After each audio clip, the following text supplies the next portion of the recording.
Hello and welcome to Agenda. This week I'm joined by Rodger Baker and we'll be discussing the reassessment of priorities by the United States and its allies.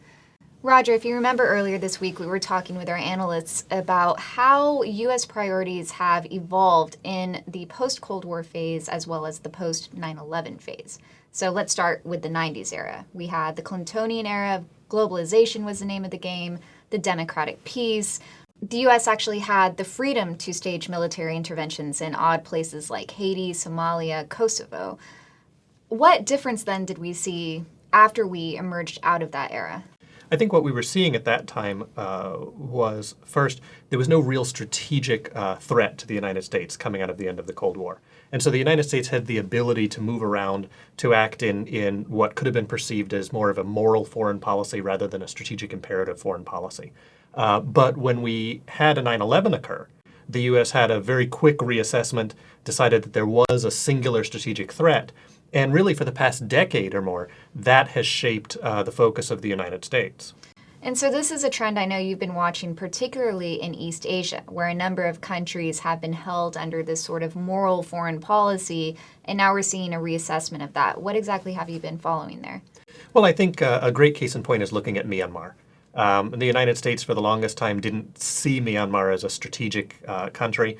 Yes, the country was flirting with the Chinese, it was working with India, it was repressing its population, things of that sort.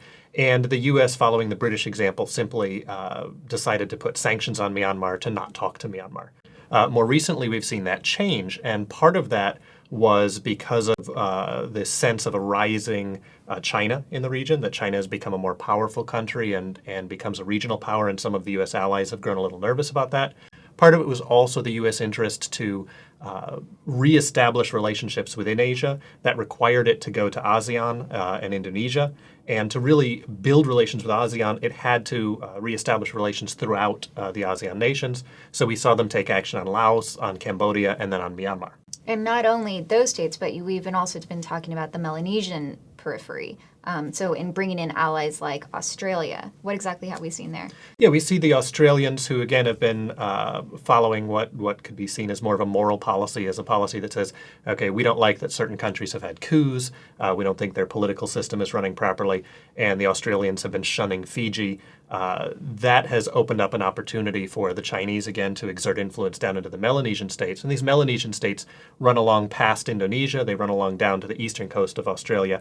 And that completes that bit of a strategic wall. We see the Australians changing their behavior on that right now. And Australia also looking, in part at behest of the United States, at emerging past their sort of containment strategy and moving themselves out into the South China Sea, becoming more active in that region. So in other words, it's more of the interests of the external powers shifting as opposed to anything changing in the internal dynamics of these countries. I think the countries are seeing an opportunity to exploit that greater strategic interest by the United States or by the Australians or the other countries around the region. So it is a combination of both. But what brings it about is that the United States now sees regionally strategic powers that it feels it needs to deal with, and it can no longer sort of stand back and not engage with directly. Now, some people might call that a containment strategy against China, but I know you always raise your eyebrows at that word. Why?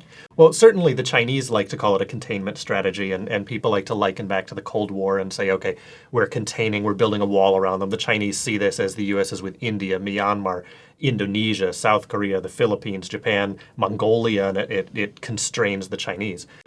But the containment strategy requires almost complete containment. If you go to the Cold War period, containment meant that there was also two entirely different economic systems.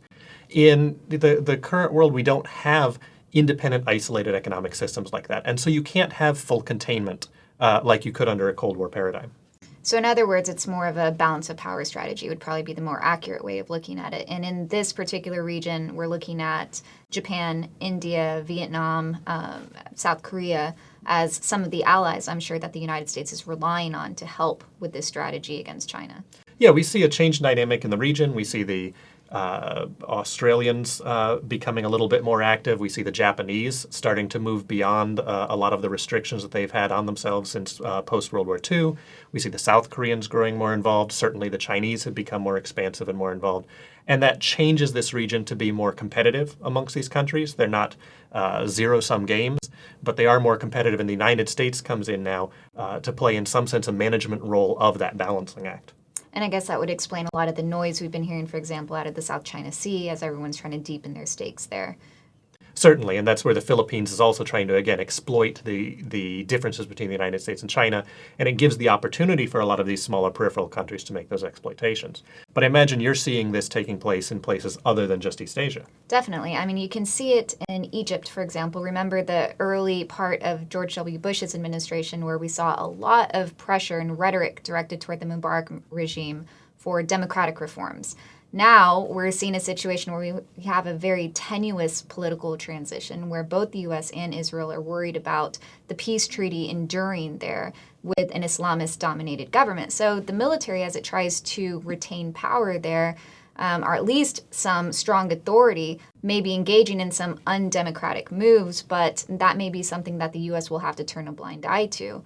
Similar case in Bahrain, where the U.S. strategic focus is really on making sure that Iran is kept in check and preventing a Shia backlash that could jeopardize the U.S. military position in that region. I think we're also seeing it probably in the Caucasus. If we look at Azerbaijan, that's a very overlooked country, but a very, very critical piece of territory that is important for the U.S. and its allies to both keep a check on Russia and the Iranians. And the U.S. still has an arms embargo on Azerbaijan, so we may see some rebranding there as the U.S. strategic interest develops in that region. Probably another place to look at as well is in South America when we're looking at the political transition in Venezuela, where a post-Chavez regime will still be under a lot of constraints when we're talking about drug trafficking and links to the military, a lot of the financial regulations and that hamper the investment environment there. But I'm sure the U.S. sees an opportunity in a change of personality, at least, in Venezuela once Chavez passes, and we could see more of a re-engagement between those two countries. So something to be on the lookout for sure. So overall, what we've got is a United States that is looking at the world again, not necessarily with the entire freedom to do whatever it wants, but looking at issues from a strategic point of view. Some of the moral arguments for intervention or the moral arguments for action or inaction can be put aside due to strategic interests, and the strategic interest is no longer solely focused on the Afghan-Iraqi corridor. Well, thank you for that discussion, Rodger, and thank you for joining us this week for Agenda.